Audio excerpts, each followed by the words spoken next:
আগামীকাল বিকেল 4টে দুর্গা অঙ্গনের ভিত্তি স্থাপন করবেন মুখ্যমন্ত্রী। নিউ টাউনে তৈরি হয়েছে দুর্গা অঙ্গন, সেখানে আগামীকাল তার ভিত্তি স্থাপন হবে।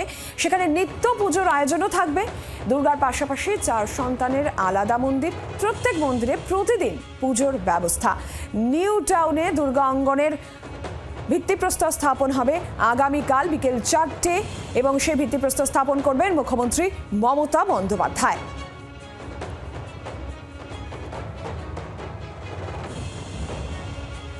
শ্রেয়সী গঙ্গোপাধ্যায় রয়েছেন টেলিফোন লাইনে, প্রতিনিধি জানাবেন এ বিষয়ে। শ্রেয়সী, কি জানা যাচ্ছে? দেখো, আগামীকালই দুর্গাঙ্গনের শিলান্যাস হতে চলেছে। আমরা জানি যে ইতিমধ্যে মুখ্যমন্ত্রী ঘোষণা করেছিলেন যে দুর্গাঙ্গন তৈরি হবে এবং এই দুর্গাঙ্গনের শিলান্যাস আগামীকাল বিকেল 4টের সময় হতে চলেছে। নিউ টাউনে তৈরি হচ্ছে এই দুর্গাঙ্গন এবং এক্ষেত্রে যে দুর্গাঙ্গন যেভাবে তৈরি হচ্ছে সেখানে কিন্তু মা দুর্গা এবং তার সন্তানদের অর্থাৎ তার 4 সন্তানের কিন্তু সেক্ষেত্রে মন্দির থাকবে এবং এই মন্দিরে কিন্তু এক্ষেত্রে দুর্গা এবং মা দুর্গা এবং তার 4 সন্তানের কিন্তু নিত্য পুজোর ব্যবস্থাও থাকবে, অর্থাৎ যে কেউ সেখানে গিয়ে কিন্তু পুজোও দিতে পারবেন।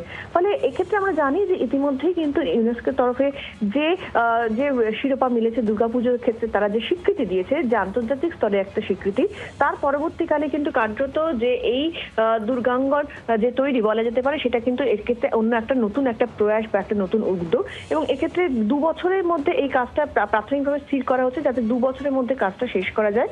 তবে সামগ্রিকভাবে পরিস্থিতি বুঝে সেভাবে কাজটা চলবে, তবে কাজটা যাতে দ্রুত গতিত হয় তার উপরেই কিন্তু বিশেষভাবে নজর দেওয়া হচ্ছে এবং আগামীকাল বিকেল 4টের সময় মুখ্যমন্ত্রী তিনি এর শিলান্যাস করবেন। আমরা জানি যে ইতিমধ্যেই জগন্নাথ ধাম, দীঘাতে যে জগন্নাথ ধাম তৈরি হয়েছে এপ্রিল মাসের 30 তারিখে যার উদ্বোধন হয়েছে, ইতিমধ্যেই প্রায় 1 কোটির কাছাকাছি কিন্তু সেখানে কিন্তু মানুষের সমাগম ঘটেছে এবং 25শে ডিসেম্বরের দিন সেখানে তো প্রায় 92,000 লোক সেক্ষেত্রে গিয়েছিলেন। ফলে সেই জায়গা থেকে দাঁড়িয়ে কিন্তু দুর্গাঙ্গনও কিন্তু আগামী দিনে অন্যতম আকর্ষণের যে জায়গা, সেই জায়গা যাতে তৈরি হয়ে উঠতে পারে তার জন্যই কিন্তু প্রয়াস নেওয়া হচ্ছে এবং এক্ষেত্রে মা দুর্গা এবং তার 4 সন্তানের যে মন্দির তৈরি হবে, পৃথক পৃথক মন্দির থাকবে এবং প্রত্যেকটা মন্দিরেই কিন্তু নিত্য পুজোর ব্যবস্থা থাকবে, অর্থাৎ সেক্ষেত্রে সাধারণ মানুষ সেখানে গিয়ে প্রতিদিন কিন্তু পুজো দিতে পারবেন, এমনটাই কিন্তু জানা যাচ্ছে।